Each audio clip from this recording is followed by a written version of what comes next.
또 반갑고 또 기쁘지 않습니까? 여러분 모두 참여해 주시고 또 특성하면서 기쁨도 함께 나눌 수 있기를 부탁을 드립니다.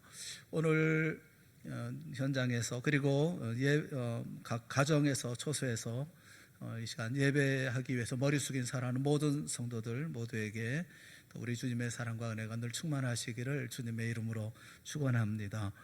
코로나19 동안에 참 어렵고 힘든 그런 시간들이지만 또 코로나19가 종식된 이후에도 또 많은 어려움이 있을 거다라는 예측들을 하고 계십니다. 아마 양극화 현상이 심화되어질 것이고 또 뭐 중산층은 몰락하고 사회 계층 간의 차이는 더 깊어질 것이다, 이렇게 예상들을 하고 계십니다. 잘 사는 사람은 더 잘 살게 될 것이고 못 사는 사람은 더 못 살게 될 것이다, 이런 얘기들을 해요. 이런 얘기를 들으면 참 마음 불편해집니다. 우리 안에는 솔직히 그 로얄 패밀리가 되고 싶은 욕망이 숨겨져 있기 때문에 그런 것이죠. 이것은 동서고금을 통해서 모든 인간의 보편적인 속성이기도 합니다. 성경은 뭐라고 말씀하고 있느냐 하면 우리 성도를 가리켜서 로얄 패밀리다, 이렇게 말씀을 해요. 베드로전서 2장 9절에 있는 말씀을 보면 그러나 너희는 택하신 족속이요 왕같은 제사장들이요 거룩한 나라여 그의 소유가 된 백성이니 이는 너희를 어두운 데서 불러내어 그의 기이한 빛에 들어가게 하신 이의 아름다운 덕을 선포하게 하려 하심이라 말씀하고 계십니다. 너희는 택하신 족속이요 왕같은 제사장들이요 거룩한 나라요 그의 소유된 백성이다 말씀합니다. 우리는 하나님의 온 인류 가운데 택하신 하나님의 것이 된 특별한 사람들로서 하나님을 아버지라고 부르는 그런 이들이고, 게다가 제사장들인데 한 나라를 다스리는 왕과 같은 지위의 제사장이다 말씀하고 계십니다. 그러니까 세상의 많은 사람들 가운데 로열 패밀리, 특별히 독특한 그런 로열 패밀리다, 이렇게 말씀하고 계시죠. 요한계시록 5장 10절 말씀에도 보면 그들로 우리 하나님 앞에서 나라와 제사장을 삼으셨으니 그들이 땅에서 왕노릇 하리로다 하더라. 그들이 땅에서 왕노릇 하리로다, 이렇게 말씀을 하고 있어요. 성경은 우리가 왕노릇 할 존재로 부름받았다라고 분명하게 말씀하고 계십니다. 그러니까 그리스도인이라고 하면 누구든지 하나님 나라의 로열 패밀리인 것이죠. 주일학교 아이들이 부르는 노래가 있지 않습니까? 왕왕왕왕 나는 왕자다. 하나님 나라의 나는 왕자다. 내가 비록 어릴지라도 나는 왕, 나는 왕, 나는 왕자다. 이렇게 우리는 왕 같은 제사장이고 하나님 나라의 왕자, 하나님 나라의 공주라는 이야기를 교회에서 늘 듣고 살아왔습니다. 문제는 성경의 이런 말씀과는 달리 우리의 현실은 매우 초라하다는 데 있습니다. 성경은 우리를 로얄 패밀리라고 부르는데 우리는 왕족은커녕 귀족은 아니라 하더라도 평민이나 천민 정도 이런 생각이 들 때가 있죠. 그렇다면 이 로얄 패밀리라고 하는 이런 성경의 말씀은 그냥 우리를 위로하기 위해서 주어진 그런 말씀일까요? 저로 말할 것 같으면 저도 대단한 인물입니다. 왜냐하면 저는 전주 이씨이고 또 이성계의 14대 손 정석군파에 속해 있는 저이기 때문에 저 왕족이거든요. 그런데 여러분, 제가 왕족이거나 말거나 무슨 상관이 있나요? 여러분들 하나도 안 알아주시잖아요. 왕족이라고 해서 왕족이라고 대우하는 것도 아니고 왕족이거나 말거나, 사실 현실에 아무런 도움도 되지 않는 이런 암울한 이런 일들, 현실에 이런 것을 피하고자 하는 어떤 값싼 위로에 지나지 않는 그런 주장, 그런 이야기, 그런 느낌을 지울 수가 없어요. 성경도 우리에게 로얄 패밀리라고 부르는 것은 어떤 우리는 암울한 현실에서 잠시 눈을 돌려보려고 하는 그런 의도가 아닙니다. 오늘 우리의 현실은 초라한데 성경이 왜 우리를 왕같은 제사장이라고 부를까요? 그 부르는 이유는 어디에 있을까요? 우리는 흔히 우리가 꿈이 없는 게 문제다, 이런 얘기를 자주 이제 듣습니다. 어렸을 때부터 꿈을 키워라, 꿈이 없는 백성은 망한다, 이런 이야기를 수도 없이 듣고 자라왔습니다. 그때마다 단골로 등장하는 인물이 요셉이죠. 요셉은 꿈꾸는 사람이었고 꿈을 성취하기 위해서 항상 준비된 사람이었고 또 대가를 치를 줄 알았던 사람이었다. 이런 목사님들의 이야기를 들을 때마다 저는 요셉이 다른 나라 사람처럼 이렇게 여겨지기도 했습니다. 요셉은 너무나 완벽한 인물이었고 또 저와는 비교도 할 수 없는 그런 사람이었기 때문에 그렇죠. 뭐 요즘 말로 하면 요셉은 제게는 엄친아였습니다. 그 엄친아라고 하는 것은 엄마와 자식 간의 대화 중에서 엄마가 그런 얘기 하잖아요. 엄마 친구 뭐 누구 아들 뭐 이런 것을 줄임말 아닙니까? 엄마가 아들에게 야, 내 친구 아들 누구 아무개는 뭐 공부도 잘하지 뭐 예의도 바르지 게다가 잘생기까지 하고 뭐 이런 아이들이 비교 당하는 이런 것을 거부하면서 만든 그런 말이 이 엄친아라고 하는 그런 말이죠. 요셉은 그야말로 사람들에게 엄친아였습니다. 꿈도 잘 꾸지, 잘생겼지, 뭐 총리까지 되었지. 뭐 그래 요셉하면 떠오르는 의문들이 사실은 있어요. 이런 의문들입니다. 요셉은 과연 형들과 부모에게 절 받고 싶은 소원이 있었던 것일까? 또 요셉이 형들과 부모에게 절을 받는 꿈은 도대체 무엇을 의미하는 것일까? 또 과연 요셉은 애굽의 총리가 되는 꿈을 꾸었던 것일까? 이렇게 총리가 되었기 때문에 요셉은 성공한 인생이라고 말할 수가 있나? 뭐 이런 등등의 의문들이죠. 우선 성경은 요셉이 개인적으로 형들에게 절받는 꿈을 꾸었고 이 꿈을 성취하기 위해서 어떤 대가를 치를 준비가 되어져 있다라고 말하지 않습니다. 요셉은 자기가 원해서 꿈을 꾼 것이 아니기 때문에 그렇습니다. 물론 꿈을 꾼 주체는 요셉입니다. 그렇지만 그 꿈을 요셉이 간절히 원해서 소망하고 원해서 그래서 꾸었던 꿈은 아닙니다. 그런 성경 본문에는 어디에도 요셉이 원했다라는 것을 찾아볼 수가 없어요. 요셉은 그저 어느 날 밤에 꿈에 습격을 당한 겁니다. 정확하게 말하면 하나님이 그분의 목적을 위해서 요셉을 선택하셨고 그것을 꿈으로 알리신 것입니다. 이것은 바로가 꾼 꿈에 대해서 요셉이 하는 말을 들어보면 우리가 알 수가 있죠. 요셉 이야기에서 꿈은 흔히 생각하는 대로 어떤 한 개인의 소원이라든가 소망이 아닙니다. 하나님이 자신의 일을 알리는 계시의 수단이었습니다. 바로에게 두 번이나 같은 내용의 꿈을 통해서 하실 일을 보여주셨던 하나님은 요셉에게도 두 번 같은 내용의 꿈을 통해서 하나님의 일을 계시하고 계셨던 겁니다. 그런데 요셉은 바로 하나님이 주셨던 바로 그 꿈 때문에 형들에게 미움을 사게 되었습니다.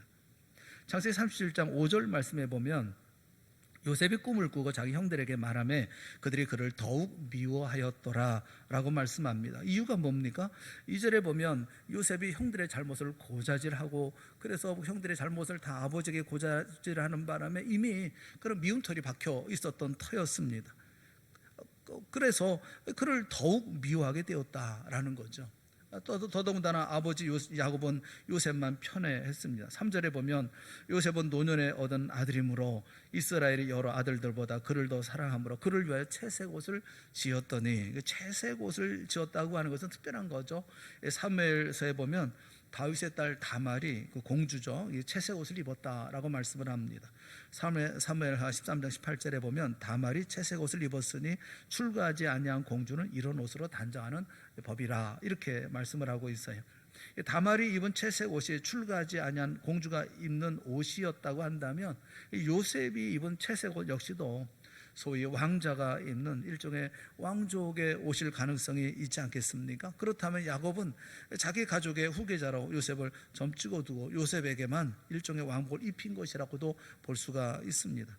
아버지 이런 편애가 어쨌든 이런 편애가 형제들의 마음에 얼마나 큰 상처를 주었을지는 뭐 불을 보듯 뻔한 거죠. 옷만 봐도 벌써 요셉은 다르고 자신들의 입은 옷과는 전혀 다른 그런 모습을 가지고 있었으니까요. 그래서 4절에 보면 그의 형들이 아버지가 형들보다 그를 더 사랑함을 보고 그를 미워하여 그에게 편안하게 말할 수 없었더라 그렇게 말씀하고 있어요. 여기 편안하게 말할 수 없었다라는 이 표현을 문자적으로 직역하면 안녕 샬롬 이렇게 인사할 수 없었다라는 말이에요. 그 요셉을 향해서 형들이 샬롬 아침에 보든지 어디에 보든지 만나면 인사하고 잘 있었어 안녕 별일 없었어 인사를 안 했다는 겁니다. 부족을 지배하는 족장의 계승권 이것이 어린 동생에게 넘어가는 판에 그렇다고 생각이 되어지면 마음 편안하게 인사를 할 수가 있었겠습니까? 어쨌든 불편한 관계인 것이죠. 언제 터질지 모를 시한폭탄 같은 이런 형들의 미움은 요셉이 꿈자랑함으로 끝내 폭발해버리고 맙니다. 자신과 형제들의 밭에서 곡식단을 묶고 있었는데 자기 단은 일어서고 형들의 단은 자기 단을 둘러서서 다 절을 하는 꿈을 꾸었다. 요셉이 이야기를 하는 것이죠. 요셉이 꾼 꿈의 내용을 해몽할 필요가 없습니다. 분명하니까요. 그것은 형들이 보인 반응을 보면 금방 알 수가 있습니다. 8절 말씀을 보면 형들의 반응이 있어요. 우리 다 같이 한번 같이 읽어보겠습니다. 시작. 그의 형들이 그에게 이르되 내가 참으로 우리의 왕이 되겠느냐, 참으로 우리를 다스리게 되겠느냐 하고 그의 꿈과 그의 말로 말미암아 그를 더욱 미워하더니 라고 말씀하고 있어요. 아버지의 편애를 받더니 이게 간이 커졌나? 이런 생각이 드는 것이죠. 그런데 이번에는 해와 달과 11별이 요셉에게 절하는 꿈을 꾸었다는 겁니다. 요셉은 이 꿈을 형들에게만 아니라 아버지에게도 이야기합니다. 10절에 보면 그가 그의 꿈을 아버지와 형들에게 말하며 아버지가 그를 꾸짖고 그에게 이르되 내가 꾼 꿈이 무엇이냐, 나와 내 어머니와 내 형들이 참으로 가서 땅에 엎드려 내게 절하겠느냐. 요셉은 형제들은 물론 부모까지도 다스리는 왕이 될 꿈을 꾼 거죠. 꿈을 꾸는 것은 사람이지만 사람을 만드는 것은 꿈이다라는 말이 있지 않습니까? 요셉은 꿈 때문에 그의 삶의 경로가 바뀌게 되어집니다. 요셉의 형들이 요셉의 꿈 때문에 그를 더욱 미워하게 되었기 때문에 그렇습니다. 여기 그 문제는 형들의 마음이 그저 질투심, 시기심, 또 그리고 이게 지금 질서를 무너뜨리는 어떤 이런 동생이 이런 얘기를 해도 되는가 하는 이런 정도의 어떤 질투심을 가지고 어떤 좋지 않은 마음을 대하는 정도가 아니라 여기에 살의를 품고 있었다고 하는 게 문제예요. 18절 말씀부터 20절 말씀을 보면 그 이야기를 들을 수가 있습니다. 18절부터 20절에 있는 말씀 우리 한번 같이 읽어봅시다. 시작. 요셉이 그들에게 가까이 오기 전에 그들이 요셉을 멀리서 보고 죽이기를 꾀하여 서로 이르되 꿈꾸는 자가 오는도다. 자, 그를 죽여 한 구덩이에 던지고 우리가 말하기를 악한 짐승이 그를 잡아먹었다 하자. 그의 꿈이 어떻게 되는지를 우리가 볼 것이니라 하는지라. 동생을 죽여 구덩이에 던지자라고 형들이 모의한 이유가 뭡니까? 20절에 있습니다. 20절에 뭐라고 말씀하고 있느냐 하면 그의 꿈이 어떻게 되는지를 우리가 볼 것이니라. 우리가 죽일 것인데 죽고 나면 그의 꿈이 어떻게 될까? 형들은 요셉이 멀리서 오는 것을 보면서 여기 꿈꾸는 자가 온다 이렇게 얘기를 합니다. 원문에 보면 그 바알 할로모트, 그래서 이 말이 꿈의 대가라는 말이에요. 꿈의 대가, 꿈의 달인. 저 꿈꾸는 자, 꿈꾸는 자라는 말이 꿈의 대가가 오네. 아주 꿈만 꾸는 이런 얘기죠. 겉으로는 축혀 세우는 것처럼 얘기하지만 속에는 미움과 경멸이 가득 담겨 있는 그런 말입니다.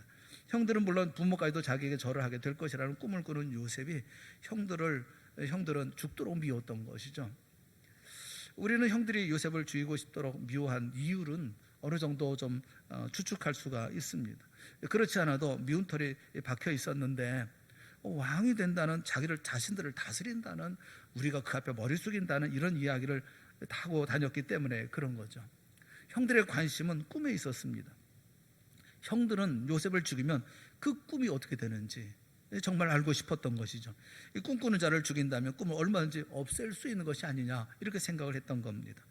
하지만 장남이었던 루벤이 피 흘리는 일을 하지 말자 이렇게 제안을 했고, 형제들은 요셉을 구덩이에 넣었다가 미대한 상인들을 보고는 은 20개에 팔아버립니다. 은 20개라고 하면 당시 노예의 몸값인 것이죠. 이렇게까지 해야 할 필요가 있을까? 사실 형들의 태도는 이해가 되지 않는 부분들이 있어요. 어떻게 형들이 아무리 꿈 하나 때문에 아무리 미혹기로 그렇게 죽이려고 했는지, 그리고 이렇게 팔아버리기까지 했는지 선뜻 이해가 되지 않습니다. 하지만 여러분, 인간은 누구나 높은 자리에 있고 싶어하고 또 누구나 다스리고 싶어하고 누구나 모든 사람을 밑에 두고 싶어하죠. 왕이 되고 싶어하고 높아지고자 하는 욕망을 가지고 있는 이런 사실을 우리가 솔직하게 인정을 한다면 이 이야기는 남의 이야기만은 아닌 겁니다. 오늘날 우리 그리스도인들이 스트레스를 받는 이유가 있죠. 우리가 스트레스를 받는 이유가 있죠.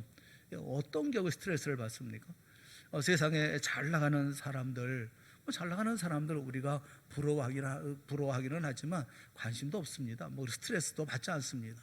얼마를 벌었다든지 어떻게 했다든지 그렇게 크게 문제가 없어요. 문제는 바로 주변에 내 곁에 내가 아는 사람이 그 사람이 잘 된다고 하면 스트레스를 받거든요. 흔히 공평한 세상이면 좋겠다고 말하지만 솔직히 공평한 세상 바라지 않습니다. 남들보다 조금 더, 남들보다는 자랑할 것이 있는 이런 삶을 살기를 원하는 게 아니겠어요? 미국 속담에 재미있는 이야기가 있습니다. 그런 속담이 있어요. 부라는 게 뭐냐? 부자라, 부자, 이 부라는 게 뭐냐라고 얘기하면서 동서보다 1년 연봉이 $100 더 많은 거, 그게 부라는 겁니다. 내가 잘 알고 있는 동서보다는 $100가 얼마나 되겠어요? 하지만 $100 더 많은 거. 오늘 우리도 그런 미국의 속담과 다르지 않지 않습니까? 집안 좋지, 인물 좋지, 학벌 좋지, 이런 사람들, 이런 사람들이야 잘 되는 거야 할 수가 없잖아요. 하지만 우리 곁에 있는 사람들, 우리 주변에 있는 사람들, 이런 사람들이 잘 되는 거 보면 쉽지 않죠. 마음이 편안하지 않죠. 사촌이 땅을 사면 배가 아프죠. 요셉은 형들이 볼 때 엄친아였습니다. 그야말로 고자질 잘하지, 사랑 독차지하지, 또 왕이 된다지. 형들은 요셉이 미웠습니다. 게다가 자신들을 위해 군림하는 다스리는 자가 된다는 꿈을 2번이나 꾸었으니까 말입니다. 사랑하는 여러분, 그런데 요셉의 형들은 요셉의 꿈을 오해한 겁니다. 언뜻 보기에 요셉의 꿈은 일신상의 어떤 영달을 보여주는 꿈처럼 보였기 때문에 그렇습니다. 오늘날도 많은 분들이 그 요셉의 꿈을 개인적인 어떤 성공으로 오해해서 또 그렇게 해석을 합니다. 열악한 상황을 극복하고 고위직에 오르거나 성공한 사람들의 이야기를 하면서 요셉을 언급하기에 우리 평범한 그리스도인들에게, 우리 그리스도인들에게 요셉은 사랑스러운 인물이 아니라 좀 먼 인물이 되어져 버리고 말죠. 여기서 우리는 알아야 될 게 있어요. 요셉에게 주어졌던, 요셉이 꾸었던 꿈이 과연 어떤 꿈이었느냐라고 하는 사실을 알 필요가 있습니다. 요셉이 꾸었던 꿈이 어떤 꿈입니까? 여러분, 요셉의 꿈은 개인적인 성공의 꿈이 아닙니다. 가족에게 절을 받는다는 게 그렇게 대단한 거겠어요? 애굽의 총리가 된다고 하는 것이, 애굽의 총리가 된다고 하는 그런 모양도 있지도 않지만 그것이 그렇게 중요한 것이겠습니까? 요셉 말고도 총리가 된 사람은 한둘이 아니잖아요. 게다가 모두가 다 애굽의 총리가 될 수도 없는 노릇 아닙니까? 요셉의 꿈은요, 아브라함과 그의 후손을 택해서 열방의 복의 근원이 되게 하시려는 하나님의 목적이 누구를 통해서 이루어질지를 보여주신 것입니다. 아브라함을 통해서 모든 열방이 복을 받게 될 것이라고 하는 하나님의 비전을 실현해 나갈 주인공이 야곱의 아들 중에 누구인지를 알려주시는 그런 꿈이었습니다. 다만 형들을 제쳐놓고 11번째 아들인 요셉이 선택됐다는 게 문제였을 뿐이죠. 형들은 물론 아버지와 어머니도 요셉에게 전한다고 하는 것은 당시 사회에서는 이해할 수도 없고 용납할 수도 없는 것이었습니다. 하나님이 요셉을 통해서 하시려는 일은 이렇게 기존 질서를 무너뜨리는 것이었어요. 요셉의 꿈은 부모와 장자 중심의 기존 사회 질서를 전복하는 그런 내용이기 때문에 아버지 야곱조차도 쉽게 받아들일 수가 없었습니다. 그래서 요셉을 꾸짖은 거죠. 하지만 야곱은 형들과는 달랐어요.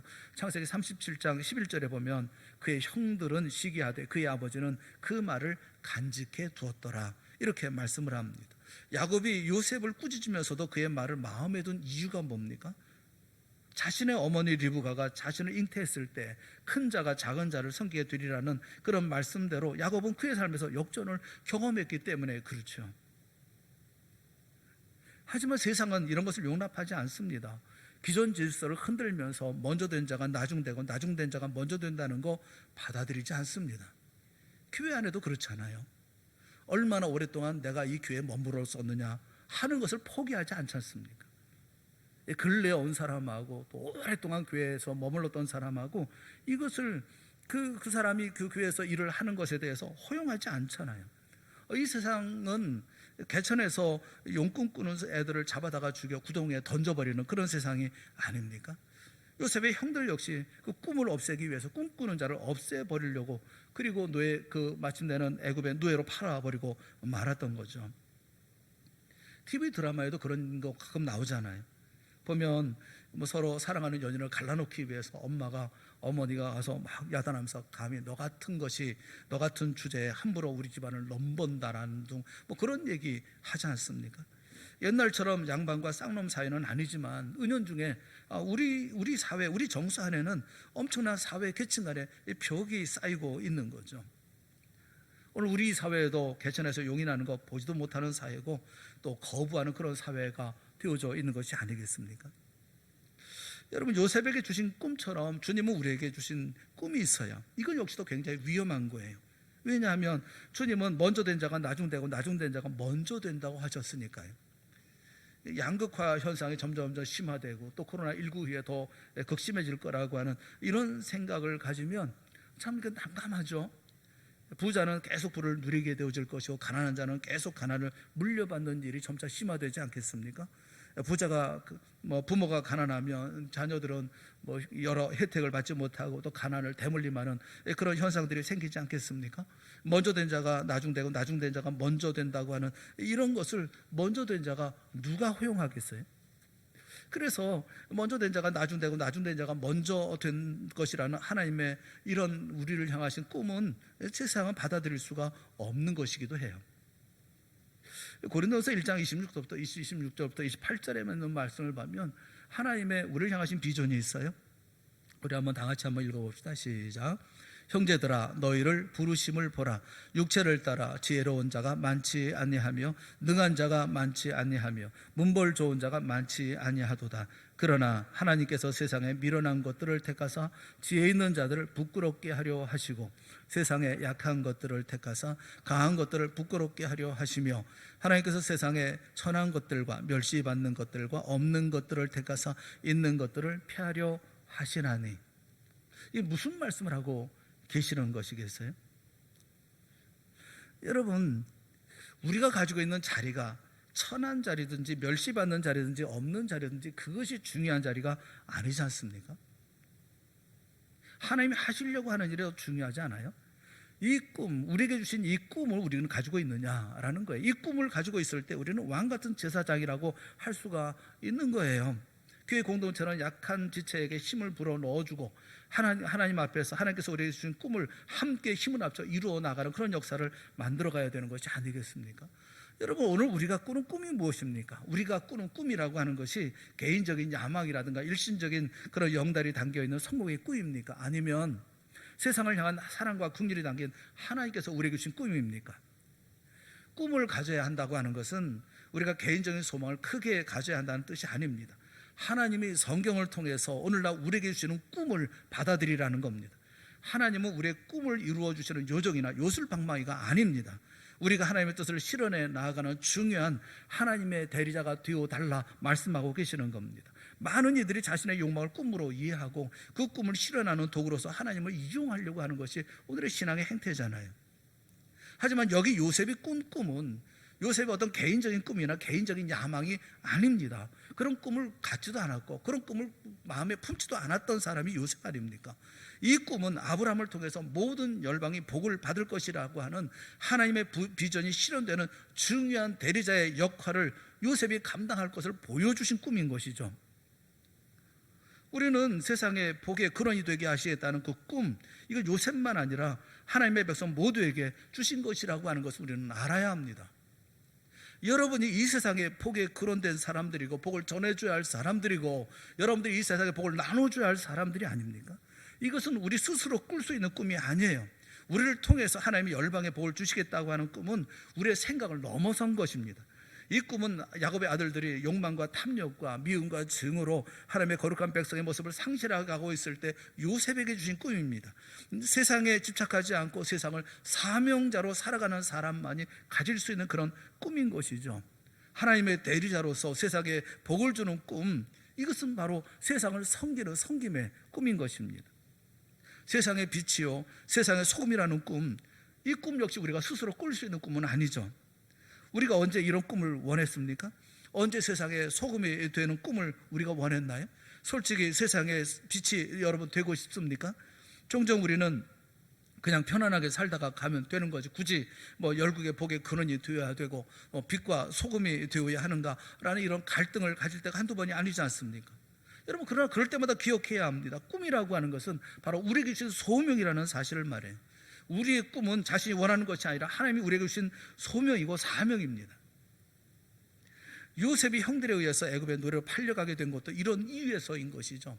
흔히 요셉의 꿈을 성취하기 위해서 대가를 치를 줄 알았다라고 얘기를 하기도 합니다. 하지만 요셉은 꿈을 성취하기 위해서 애굽에 간 게 아닙니다. 꿈 때문에 형들에게 팔려서 억지로 노예로 끌려간 것이죠. 채색 옷을 입고 왕의 옷을 입고 또 왕의 꿈을 꿨던 요셉이 그것도 형들에게 팔려서 애굽의 노예로 팔려가고 있습니다. 도대체 요셉이 꿈꾸면 무엇입니까? 요셉의 앞날은 어떻게 되어지는 것입니까? 요셉의 인생이 먹구름으로 가득하고 있을 때, 요셉이 전전긍긍하고 있을 때 성경은 뭐라고 말씀합니까? 마치 아무런 일도 없었다는 듯이 우리에게 말씀해 주고 있어요. 요셉이 팔려가는 말씀을 하고 난 직후에 하셨던 말씀이 창세기 39장 2절과 3절에 있는 말씀이에요. 뭐라고 말씀하고 계십니까? 우리 한번 같이 읽어봅시다. 시작. 여호와께서 요셉과 함께 하심으로 그가 형통한 자가 되어 그의 주인 애굽 사람의 집에 있으니 그의 주인이 여호와께서 그와 함께 하심을 보며 또 여호와께서 그의 범사에 형통하게 하심을 보았더라. 이해할 수가 없다고요. 하나님이 요셉과 함께 하셨다고 한다면 요셉의 삶이 왜 이 모양입니까? 형들에게 팔려서 노예로 잡혀왔는데 하나님이 성경에 하시는 말씀은 하나님이 요셉과 함께 하셨다. 이 말씀으로 다 모든 것을 대신할 수 있나요? 게다가 형통한 자가 되었다라니요. 노예가 형통해봤자 그게 뭐 대단한 일이겠어요? 대수이겠어요? 도대체 모세는 자기 일이 아니라고 이렇게 막 기록해도 되는가? 이런 생각이 들 정도예요. 그저 후에 총리 대신에 오른 결과가 좋으니까 하나님이 함께 하셨다, 형통하셨다 이렇게 말씀하고 있는 것인가? 이해가 되지를 않아요.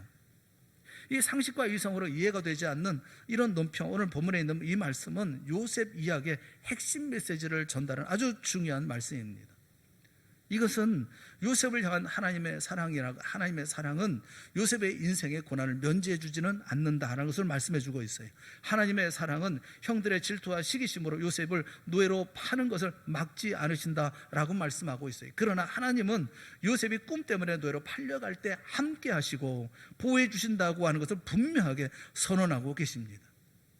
마치 그 전에도 그랬던 것처럼 지금도 여전히 함께 하시고 범사에 형통하게 하신다라고 말씀하고 계실 뿐이에요.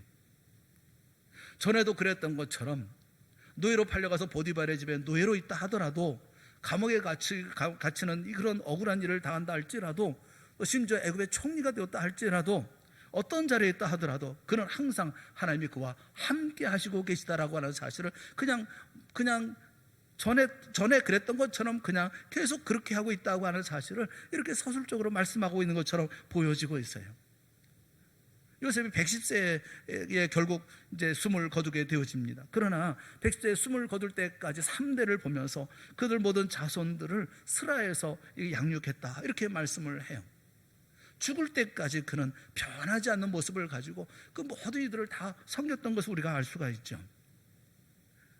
형들이 꿈을 없애려고 요셉을 애굽에 팔아도 하나님은 요셉과 함께 하시고 형통하게 하십니다. 그래서 하나님의 백성은 이 꿈 때문에 두려워할 필요가 없어요. 하나님 주신 꿈 때문에 어떤 어려움을 당한다 할지라도 하나님은 우리와 함께 하셔서 형통하게 하실 것이기 때문에 그렇습니다. 많은 분들이 요셉이 총리 대신이 되는 꿈 때문에 버틸 수 있었다 이렇게 말씀하지만 그렇지 않습니다. 요셉은 애굽의 총리가 되는 개인적인 꿈을 늘 생각하면서 그 꿈을 이루기 위해서 대가를 지불한 것이 아닙니다. 요셉은 형들이 음식을 사러 왔을 때 그리고 그 앞에 절을 할 때 그때 꿈에 대해서 생각합니다. 창세기 42장 6절 말씀과 9절 말씀에 보면 때 요셉이 나라의 총리로서 그 땅 모든 백성에게 곡식을 팔더니 요셉의 형들이 와서 그 앞에서 땅에 엎드려 절하며 이제 곡식을 사기 위해서 요셉 앞에 형들이 머리를 숙여서 절합니다. 그때 요셉이 떠오르는 생각이 꿈이었습니다. 요셉이 그들에게 대하여 꾼 꿈을 생각하고 이런 일이 있고 난 다음에 이렇게 하나님께서 내게 말씀하신 것이구나 하는 것을 생각하고 그들에게 이르되 하면서 너는 정탐꾼들이라 이 나라의 틈을 엿보려고 왔느니라. 그래서 온 가족을 다 이렇게 애굽으로 불러오기 위한 이런 방법을 이제 사용을 하죠. 만일 요셉이 꿈을 꿀 때부터 애굽의 총리가 되고 싶었다고 한다면 그 과대망상입니다. 70명밖에 안 되는 작은 히브리 종족에 속한 17살 소년이 세계 최대 강국인 애굽의 총리가 되는 것은 상상도 못할 일이었기 때문에 그렇습니다. 요셉은 그저 어떠한 상황에서든지 하나님만 신뢰하였기에 하나님이 함께 하시고 형통하게 하셨고 아무도 상상하지 못한 그런 방식으로 애굽의 총리가 된 것뿐입니다. 요셉은 무슨 일이 일어날지 전혀 모르는 상황에서 묵묵하게 자기에게 주어진 길을 뚜벅뚜벅 가고 있었던 겁니다. 이런 요셉에게 하나님이 함께 하셨고 형통하게 하신 것입니다. 형들에게 팔려온 노예로 생활한 10년 동안이나 보디발의 아내에게 몰려 성폭행범의 이런 누명을 쓰고 감옥 생활을 했던 그런 시간이나 하나님이 함께 하시고 형통하게 하셨기에 그 누구도 상상하지 못한 방식으로 애굽의 총리가 되었던 거죠. 여기 놀라운 것은 요셉은 비록 종의 신분이었지만 요셉 때문에 보디발이 하나님의 복을 받게 되었다는 거예요. 보디발이 요셉 때문에 하나님의 복을 받는 모습에서 하나님이 아브라함과 그 후손들에게 약속하신 언약의 말씀을 생각하게 합니다. 창세기 12장 3절을 보면 땅의 모든 족속이 너로 말미암아 복을 얻을 것이라 라는 약속이 성취가 되고 있습니다. 나아가 요셉은 애굽의 총리가 되어서 7년간의 대기근에서 수많은 사람들의 생명을 구해내므로 열방의 복의 근원이 되었던 것을 우리가 볼 수가 있죠. 여러분 전말을 다 이제 요셉에 대한 이야기를 들으셨어요. 사랑하는 여러분, 그러면 우리가 어떻게 생각을 해야 합니까? 요셉은 처음부터 그는 하나님과 함께한 사람이고 형통한 사람이었습니다. 처음부터 그는 왕같은 제사장이었습니다. 가족과 함께 있을 때에도 그는 그 자리에 있었고 노예였지만 노예 자리에 있었지만 그는 보디발 앞에서도 왕같은 제사장이었습니다. 죄수의 자리에 있어서 간수의 이런 통솔을 받고 있었지만 그 모든 그 감시하에 있었지만 그러나 그 가운데도 요셉은 여전히 왕같은 제사장이었습니다. 애굽의 총리가 되어주면 그러면 또 달라졌을까요? 여전히 그는 하나님 앞에 왕같은 제사장이었고 섬김의 일을 계속했었던 것인 사람이었습니다. 여러분 이 사람이 바로 요셉은 변하지 않고 여전히 왕같은 제사장의 자리에 있었다는 겁니다. 그러면 여러분 우리는 어떻습니까? 우리는 아닙니까? 요셉이 왕같은 제사장의 자리에서 다스리고 섬기는 자리에 있었다고 한다면 우리도 여전히 이 땅에서 왕같은 제사장으로서 다스리고 섬기는 자리에 있는 것이 아닙니까? 우리가 가난하든 부하든 우리가 건강하든 병들었든 우리가 높은 자리에 있건 낮은 자리에 있건 상관하지 않냐고 어떤 자리에 있든지 우리는 왕같은 제사장으로서 복을 나눠주고 그리고 섬기는 자리 가운데 우리가 항상 있는 것 아닙니까? 변한 게 뭐가 변한 게 있습니까?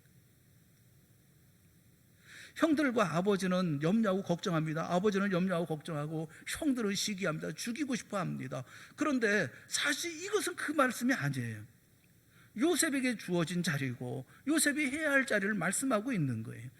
요셉이 그런 꿈을 꿨다고 한다면 그래 이 꿈이 어떤 의미일까? 하나님께서 우리가 어떤 것을 말씀하고 있는 것인가 하는 것을 함께 생각하고 함께 기도해야 할 그런 형제이고 가족인데 오히려 미워하고 시기하고 질투하고 심지어 죽이려고 하고 미워한다는 것은 말이 되는 것이 아니지 않습니까? 여러분 높은 자리에 있으면 하나님이 복을 주신 자리입니까? 낮은 자리에 있으면 복이 없는 자리입니까? 건강하면 하나님께서 은혜를 주셔서 건강한 것이고 병들면 하나님이 은혜를 주시지 않고 징계해서 그래서 이렇게 병든 겁니까? 우리는 변하지 않습니다. 우리는 하나님의 자녀이고 하나님께서 이 땅에 복을 전해줄 하나님의 왕된 제사장으로 이 땅에 왕된 제사장으로 이 땅에 보냄받은 사람들이 아닙니까? 우리는 변하지 않아요. 하늘을 향해서도 우리가 왕같은 제사장으로 그를 다스리고 섬기는 자리 가운데 있어야 할 것이고 남편을 대할 때에도 다스리고 섬기는 자리 가운데 우리가 있어야 할 것이고 내 부모를 대할 때에도 내 자녀를 대할 때에도 내 이웃을 대할 때에도 누구한테 대하든지 우리는 바로 이와 같은 자리 가운데 있어야 되는 것이 아닙니까? 변함없는 자리 가운데 있어야 되는 거 아닙니까? 그런데도 인간들을 연약하고 무지해서 요셉 이야기를 들으면서도 왕같은 제사장인 하나님의 백성이 굳이 종으로 섬기며 살아야 할 이유를 이해를 못하는 거예요. 왜 내가 병들어야 합니까? 내가 왜 병 가운데 있어야 합니까? 왜 내가 이렇게 가난하게 살아야 합니까? 내가 왜 이렇게 비참하게 삶을 살아야 합니까? 왜 내가 남의 자리 가운데 있어야 합니까? 그걸 이해를 못합니다. 그래서 주님이 이 땅에 오시는 거예요. 십자가 위에서 주님이 보여주신 행동과 말씀은 하나님의 백성이 왕의 신분이지만 왜 종으로 섬기며 살아야 하는지를 극명하게 보여주고 계시는 것입니다. 만왕의 왕이신 예수님이 종으로 섬기도록 세상에 보내심을 받았다고 한다면 오늘 그의 제자들은 더 말해 무엇하겠습니까? 루터는 이 같은 진리를 오래전에 분명하게 밝혔어요. 우리 그리스도인이 누구냐? 우리 그리스도인은 왕의 신분이지만 종으로 섬기도록 부름받은 사람들이다 라고 그런 못 박아 얘기를 했어요. 우리는 왕의 신분에 있지만 현실은 종의 모습으로 섬기는 자리 가운데 있는, 이것이 바로 그리스도인의 바로 이중적 정체성이라고 얘기를 하고 있어요. 오늘날 그리스도의 제자라고 하는 우리는 왕의 신분으로서의 어떤 특권과 혜택만 요구할 뿐 종으로 세상을 섬기는 일은 등한히 하고 있습니다. 예수님이 십자가 위에서 아버지여 저들을 사하여 주옵소서 자기들이 하는 것을 알지 못함이니이다 라는 말씀은 그 밑에 있는 사람들만 아니라 우리에게도 해당되는 그런 말씀인지 모르겠어요. 여러분, 하나님이 우리를 통해서 세상에 복 주시려고 하는 그런 목적이 성취되고 있습니까? 요셉처럼 하나님이 함께 하셔서 우리를 통해 내가 있는 그 가정이라든지 또 내가 만나는 사람이라든지 내가 일하고 있는 직장이라든지 또 내가 함께하고 있는 어떤 기관이 복을 받는다고 한다면 왕 같은 제사장으로 하나님의 목적을 제대로 이루어가고 있는 것이겠죠. 왕의 꿈을 꾸고도 고통스러운 종의 현실 속에서도 묵묵히 하나님을 신뢰한 요셉은 그 누구도 기대하지 못한 방식으로 애굽의 총리가 되었습니다. 비록 우리 역시 우리에게 주어지는 왕의 꿈에 비해서 삶은 힘들고 어렵고 견디기 쉽지 않다 하더라도 사랑하는 여러분, 끝까지 하나님을 신뢰하고 신실하게 살아갈 때 하나님은 전혀 상상하지 못한 방식으로 우리를 왕 같은 제사장으로 높여주실 줄을 믿습니다. 요셉은 비록 보디발의 종이었지만 하나님이 함께 하심으로 형통한 자가 된 것입니다. 요셉의 누명을 쓰고 감옥에 갇히게 되었지만 하나님이 함께 하심으로 감옥에서조차 형통하게 된 것입니다. 여러분, 우리에게도 동일하게 우리 주님은 역사해 주실 줄을 믿습니다. 우리를 좌절할 이유가 없어요. 지쳐해서도 안 되는 거예요. 포기하지도 말아야 하는 겁니다. 끝까지 그리스도의 좋은 군사로 그리스도와 함께 종의 고난을 우리가 참여하고 있다고 한다면, 섬기는 고난의 자리 가운데 있다고 한다면 하나님이 여전히 함께 하실 것이고 마침내 그 가운데 하나님이 그리스도와 함께 왕노릇하게 하셔서 놀라운 역사도 이루어 주시지 않겠습니까? 하나님의 백성이 누굽니까? 신분은 온 세상을 다스리는 로열 패밀리 왕입니다. 그러나 종으로 세상을 섬기도록 부름받은 존재라고 하는 사실을 여러분 잊지 마십시오. 그리고 우리 주님이 반드시 함께 하셔서 형통한 자가 되게 하실 것이라는 사실 또한 잊지 마십시오. 이 길을 걸어가십시오. 여러분의 길을 가십시오. 해야 할 모든 일을 감당하십시오. 여러분 가운데 소중하지 않은 사람이 누가 있으며 여러분 가운데 하나님이 사랑하지 않는 사람이 누가 있습니까? 여러분 가운데 하나님이 보내지 않은 사람이 또한 누가 있습니까? 이 땅에서 내가 감당해야 할 일을 감당하도록 하나님께서 우리에게 은혜를 베풀어 주시고 사랑을 베풀어 주시고 그리고 함께 하시고 그래 형통하게 하시는 놀라운 역사를 그 역사 가운데 있지 않은 사람이 우리 가운데 또 누가 있습니까? 비록 요셉이 노예의 길을 혹은 죄수의 자리 가운데 또 애굽의 총리에 갔다 하더라도 나이 많이 들어서 110세가 되어 죽을 때까지 그 모든 이들을 양육하며 이를 살아갔던 모든 삶들을 다 돌아보면 그는 왕 같은 제사장으로 그리고 어떤 자리든지 섬기며 삶을 살았던 것이 아닙니까? 우리 사랑하는 성도들 모두가 다 이렇게 섬김의 자리 가운데서 왕 같은 제사장의 자리 지켜나갈 수 있기를 주님의 이름으로 축복합니다. 주님이 오실 때까지 겸손하게 세상을 섬기며 힘차게 나아갈 때에 이 길 끝에서 마침내 우리는 우리 주님의 얼굴을 뵙게 되어질 줄로 믿습니다. 믿음을 가지고 용기를 내시고 힘을 다하여 주의 나라 만들어가는 우리 동산의 모든 성도들이 되어질 수 있기를 주님의 이름으로 축원합니다. 우리 함께 기도하겠습니다. 사랑하는 하나님 아버지, 우리가 이 땅에 있는 이유가 무엇인지 오늘 내가 해야 할 일이 무엇인지를 잊지 않는 우리가 되게 하여 주시옵소서. 원망하고 불평하고 핑계하고 미워하고 시기하는 우리의 삶이 되지 않게 하시고 요셉처럼 어떤 자리에 있든지 최선을 다해서 주님만을 의지하고 그리고 내게 주어진 사명들을 감당해 나가는 모든 일에 최선을 다하게 하여 주시옵소서. 주님 함께 하여 주실 것이고 마침내 형통케 하여 주실 줄을 믿습니다. 우리 사랑하는 동산의 성도들로 말미암아 온 세상이 형통하게 하시고 그리고 모든 이들이 복을 받는 놀라운 역사 또한 있게 하여 주시옵소서. 쉬지 않냐고 주님 앞에 달려가기를 힘을 다하는 사람 모든 성도들이 되어질 수 있도록 이 시간 믿음의 눈 열어주시옵시고 가슴도 열어주시옵시고 이 땅의 삶을 힘있고 능력 있게 살아갈 수 있도록 그 주님께서 주시는 새로운 힘도 이 시간 베풀어 주시옵소서. 예수님의 이름으로 간절히 기도드리옵나이다. 아멘.